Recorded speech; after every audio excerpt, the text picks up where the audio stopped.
Welcome to the News Hour on Metro TV. My name is Emmanuel Oladipo. First, listen to the following headlines. Nigerian police force barricade Fela'S shrine over planned meeting for second wave of EndSARS protest. Trade of wars as Nigerian government increases pump price to 170 naira amidst economic hardship. Gross berate FG over claim of bandit degradation as government killed 2 FRSC officials, abduct 10. Now the news in details. The Nigerian Police Force Lagos State Command has threatened to shut the African shrine in the city of Ikeja over planned meeting to kickstart the second wave of the EndSARS protests in the country.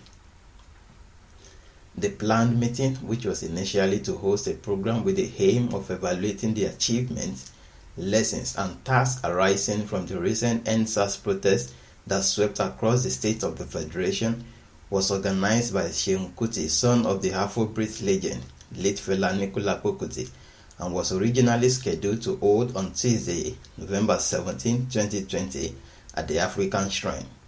2 days ago, my sister called me that she had just been called by members of the Nigerian police force that I can no longer do the event at the shrine because they are threatening to close the African shrine if I do it there. So I'm like, there's no constitutional backing for such a thing. Like, we have freedom of association.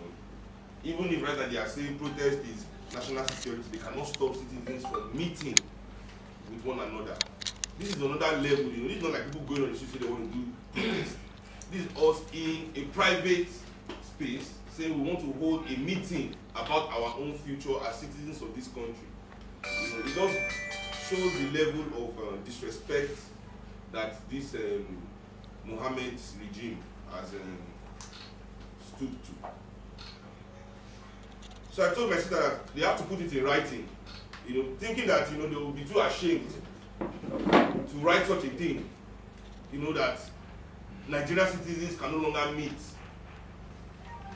in this democratic dispensation. And lo and behold, they actually sent the letter. First of all, the letter is really it is a document that illustrates the. However, the police are threatening to close down the African shrine if the program should hold, of which Sion, the organizer of the planned meeting, revealed that the police invited his sister and threatened to shut down the facility should the meeting hold. Eyewitnesses report added that there were about 20 police vans with armed policemen stationed to prevent people from accessing the shrine. In a letter sent to the Kuti's family and manager of the African shrine, the police said that the program was not welcome and therefore would be tagged a deliberate action to sabotage the restoration of peace in Lagos.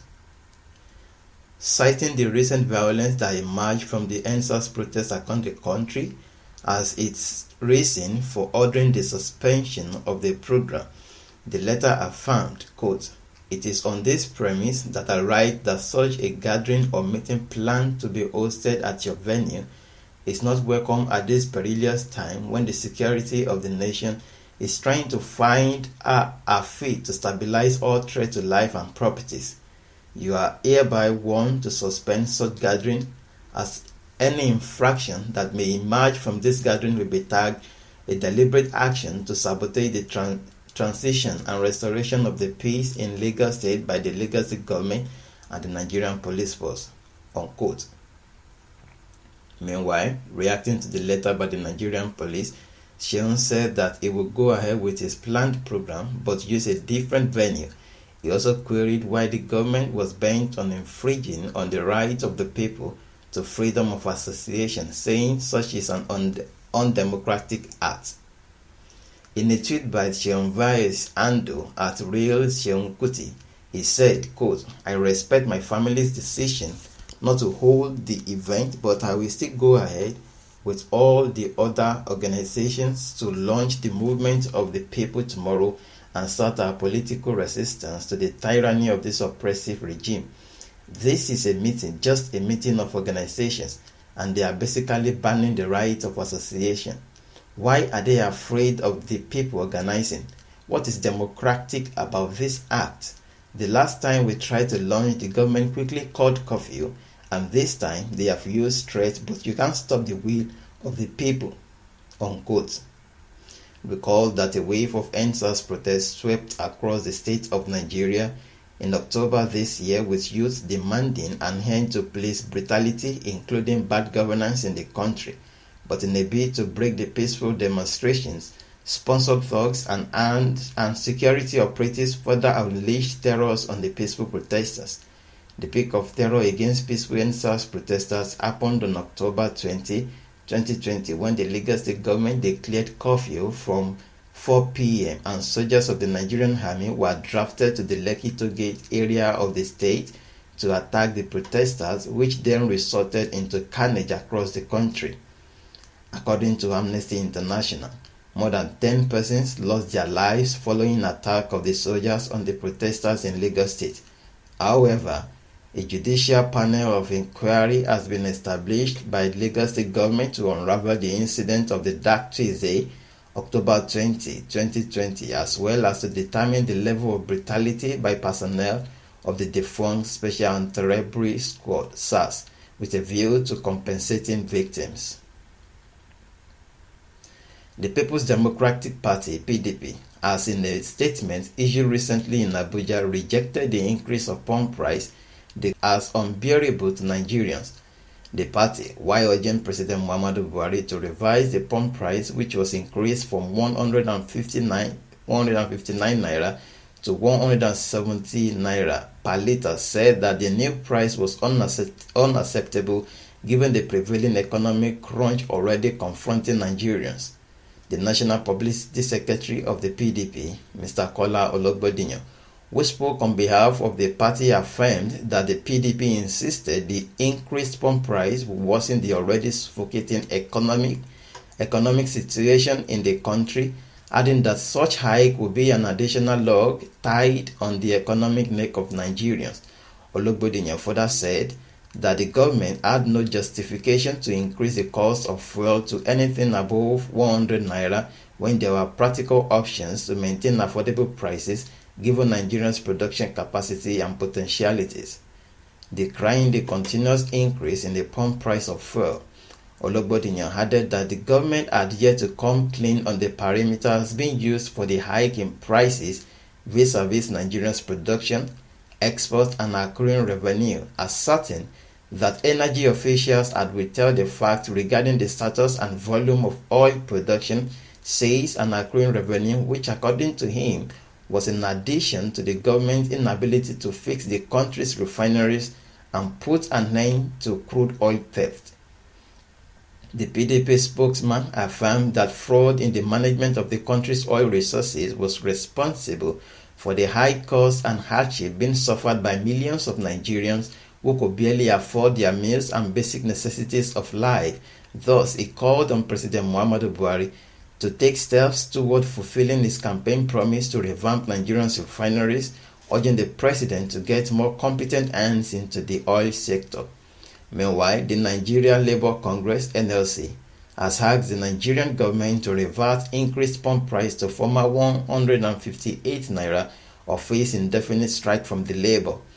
This was contained in a statement by the NLC President Ayuba Wabba, who said the union would not accept such arbitrary increases in the price of petrol, noting that the recent increase in fuel price was a breach of an agreement with the government at previous negotiations. According to the statement, the increase has also cast organized labor's utmost good faith in a very bad light with regards to government explanations that it lacks funds to continue bankrolling the so-called subsidy payment.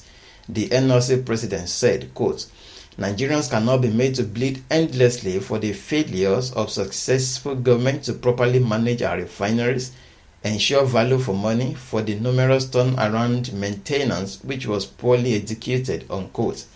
The union, while affirming that it will be receiving updates in the next few days from affiliate unions in the petroleum sector, and representatives in the Electricity Review Committee, in line with its recent agreement with the government, stated that the outcome of the engagements will determine its next line of action in the coming days. Reports of bandits attacking Kaduna, Zamfara, and Edo State with loss of lives and the abduction of many have surfaced on a day that the federal government claimed bandits had been degraded. The Minister of Police Affairs, Mohammed Dingyadi, had stated in an interview with State House correspondents after a security meeting presided over by President Muhammadu Buhari with Vice President Yomi Osinbajo, relevant ministers and heads of the nation's security agencies in attendance, that bandits had been degraded and are only engaging in a hit-and-run kind of tactics. He affirmed that there was no truth in the report that policemen had abandoned the Abuja-Kaduna road, insisting that policemen and soldiers were embarking on a joint patrols of the road.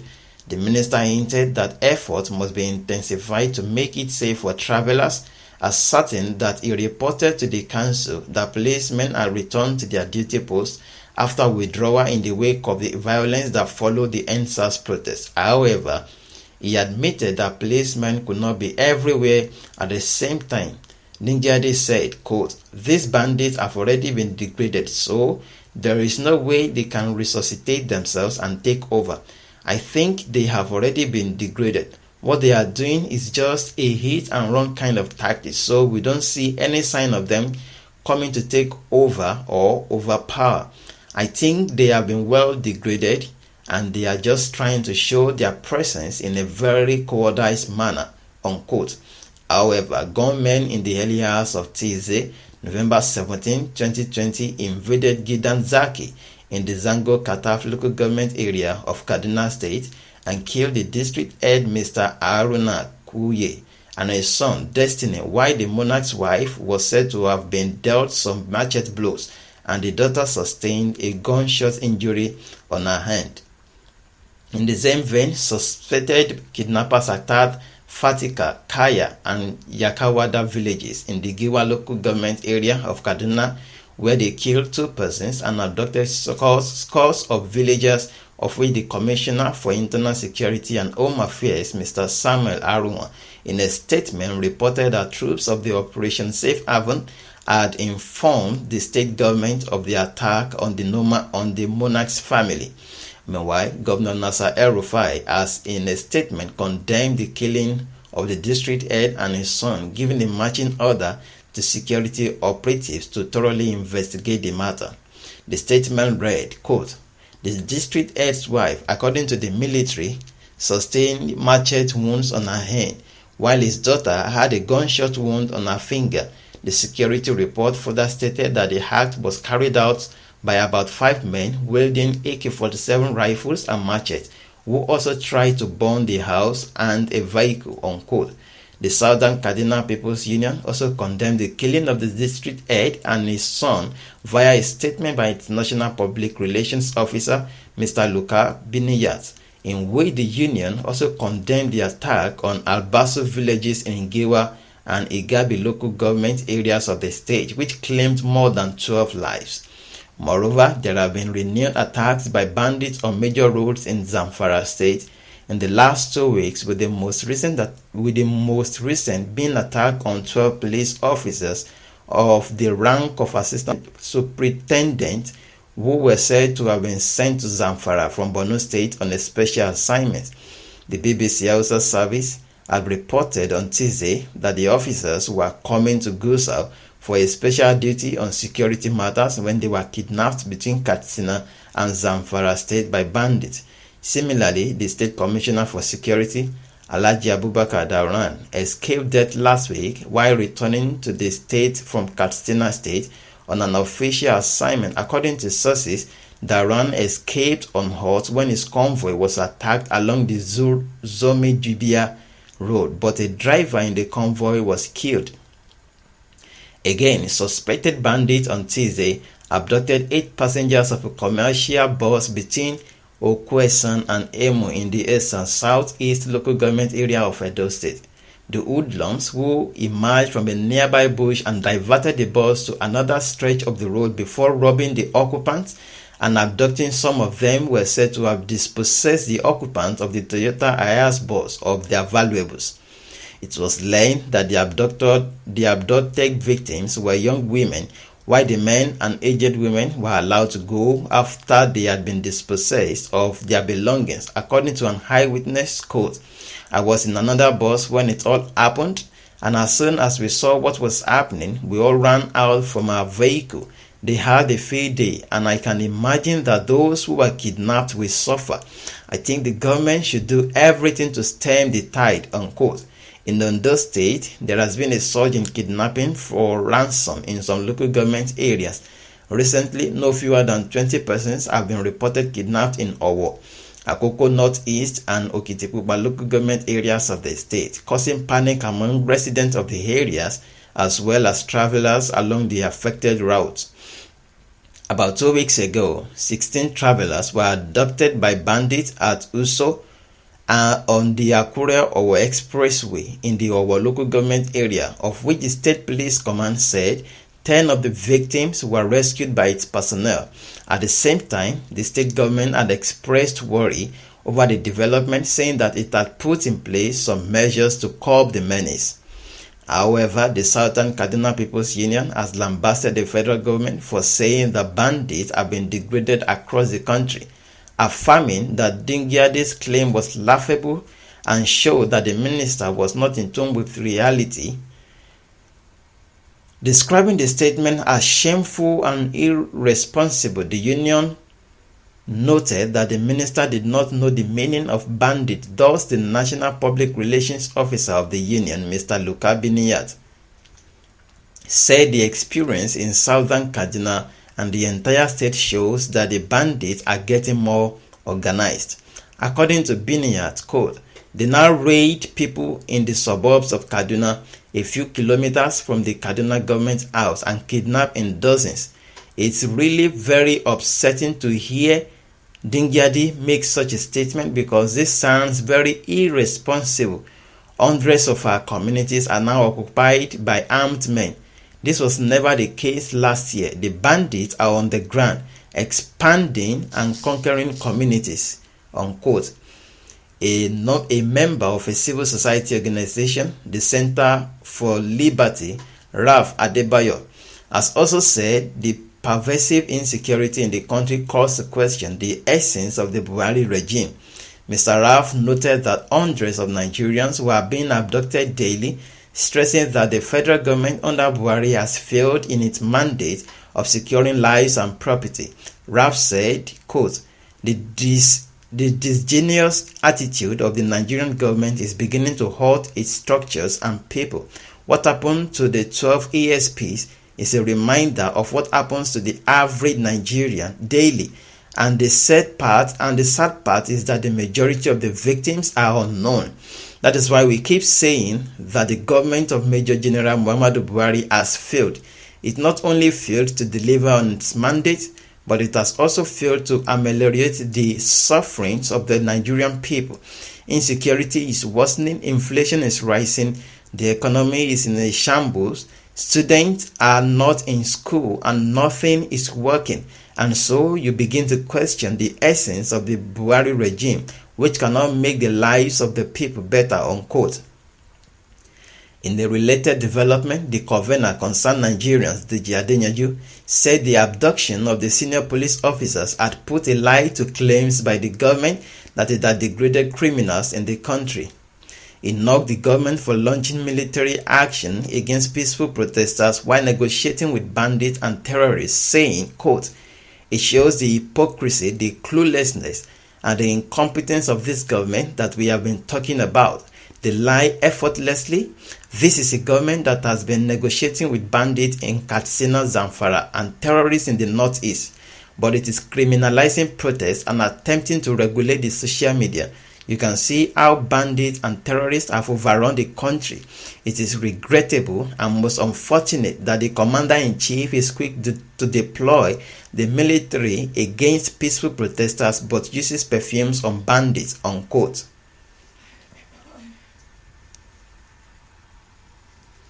Right here is to end the news hour on Metro TV. Thank you for watching and do join us for another episode. But until then, please stay out of trouble as you enjoy life with your family and friends. Bye.